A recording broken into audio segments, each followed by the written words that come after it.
an ad. You're watching the Sunday Footy Show. Billy's still trying to work out the Makita ad. Genuinely thought it was an ad. I that thought he it was should an be ad. I paid can't remember doing He it. rang his manager on the ad break. He had his invoice book out. Unbelievable. I was going to cut it to 15 too. All righty. Now, joining us in the studio, we'll have a look at the scores in a moment of the North Melbourne Collingwood game, but Mason Wood joins us. Give him a round of applause. Thanks. Great to have you here, Mason. Now, you're a bit of an old pro at interviews these days, aren't you? Well, I wouldn't say old pro, but I'm sure you've got a clip that's going to say otherwise. Well, because your very first one was at a training camp in Utah. It didn't quite go. Sam Kekovich has walked in the studio. Yeah. Sam! Shut up! Thank you. You sure we want him for 2 seconds? Anyway. But this was your very first interview. It was at a training camp in Utah where you probably picked up the American accent, and things didn't quite go according to plan. I guess not scared to come up and say hello. Like, even you know, they're big people. Oh. Where is it? Oh. That flushed me. That was day 2. Who was it? Ben Spate, the kitty cat. First interview I'd ever had, and a few balls pinged past my ankles, and then that one he's just lifted up a bit and just flushed me. So yeah, no, that's. What do you got in your t-shirt? What do you got in the back of your t-shirt? There was a duck. I think it was if you lost the duck, you had to do punishments. So everyone got a chance of having the duck, and if you lost it, you had to do punishments. Duck there. Yeah, OK, Bill. Well, that's quite Between strange. Makita and the duck, you're just having a shocking morning, aren't you? Well, and you then, don't walk around with a duck in your And back. then OK, it's all right. We'll work it out later, OK? Bill? Yes. So then, of course, your second interview was even more awkward for no other reason than it was on a show that we used to have here called Future Stars, which didn't set the world on fire, obviously. And there's your interviewer. So, I don't know, you're probably talking Vegemite toast. But anyway, you're here now, and that's the main thing. And let's have a look at the scores from last night's game, shall we? Yeah, it was very good by North Melbourne, TJ. We've already spoken about it. Zeeble was terrific. Slow start from Zeeble. What were the scores? It was a close game. It was a 0-0 draw. Cunnington was really good. Simpkin, clearance work last night. He had 9 of them. And Pollock was he rolled a vision. But what I thought last night is you kicked a lot of points early and you didn't allow that pressure build up because it looked like at some point Collingwood might come back and make you pay for it, but you just stayed the course. Yeah, I guess we missed a few early, which didn't help the cause because I did feel like we were on top pretty early. So, and then we started to kick a few, and I think we just closed out the game nicely at the end. Can you explain the first 11 weeks? We showed a graphic before, and I think you would have been watching, of the pressure rating and how many goals you've kicked from turnovers to the last 4 weeks, and the pressure has just been elite. What has been the change? Is it coach-driven, player-driven? How has it happened?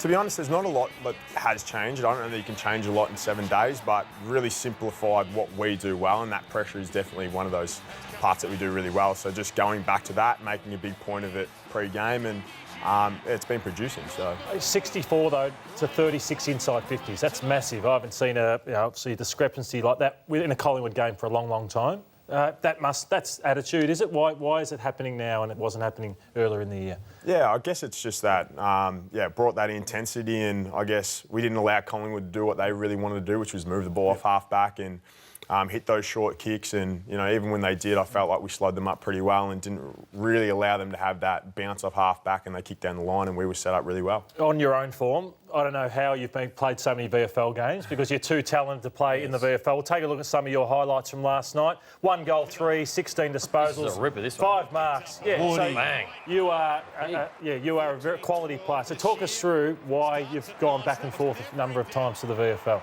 I guess it's nice at the minute to have a little bit of luck with my body. A good run. Not if you keep doing that. Yeah. Land on your head is not ideal, but good run with my body at the minute, and I guess that's all you can hope for. It helps to be out on the park, to be able to play good footy. So if you're injured, you can't do that. We all love Ben Cunnington. He signed during the week. What a performance it was. 37 disposals. He had 10 score involvements. But he only handballs left-handed. Really?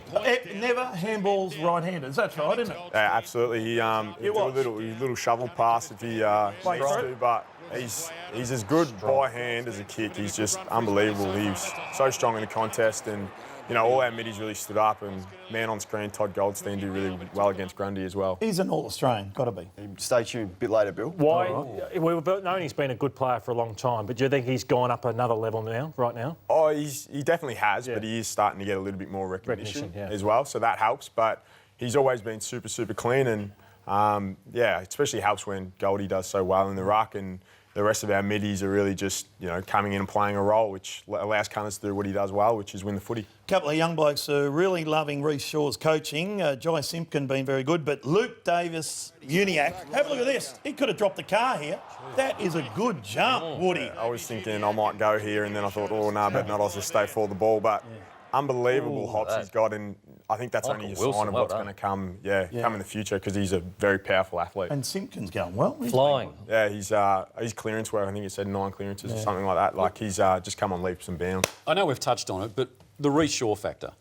I mean, how does it change so quickly? Can you give us some sort of an insight into the stamp that he's put on the game plan? He's simplified everything and just really drilled down on the basics, but he's brought energy. Young, enthusiastic coach that is really, really keen to get around the boys and just try to galvanise that group after what sort of happened, and it's worked well. And the challenge is us. I think we've got to win maybe 6 of the next 8 to be a chance to play finals, so we've got to just keep going. So is it hard to actually assess it like that? Because when you say energise the group, when you talk about galvanise the group, when you talk about simplifying things, what that is saying is that under Brad Scott, things weren't simplified.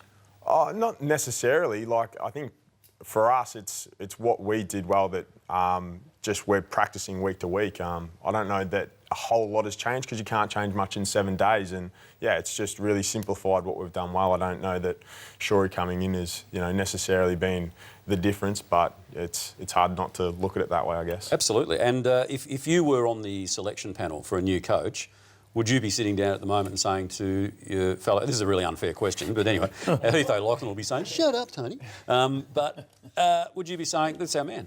Absolutely. At the minute, he's going really well, but all you can do is, I guess, once you get to the end of the year, and if we've had a good year, it sort of takes care of itself, really, doesn't it? So, we've just got to keep winning, and hopefully that job becomes a lot easier for the selectors to make that decision. Ooh, well answered. Well answered. Well Very grilled. nice, very nice. Let's have a look at the votes last night.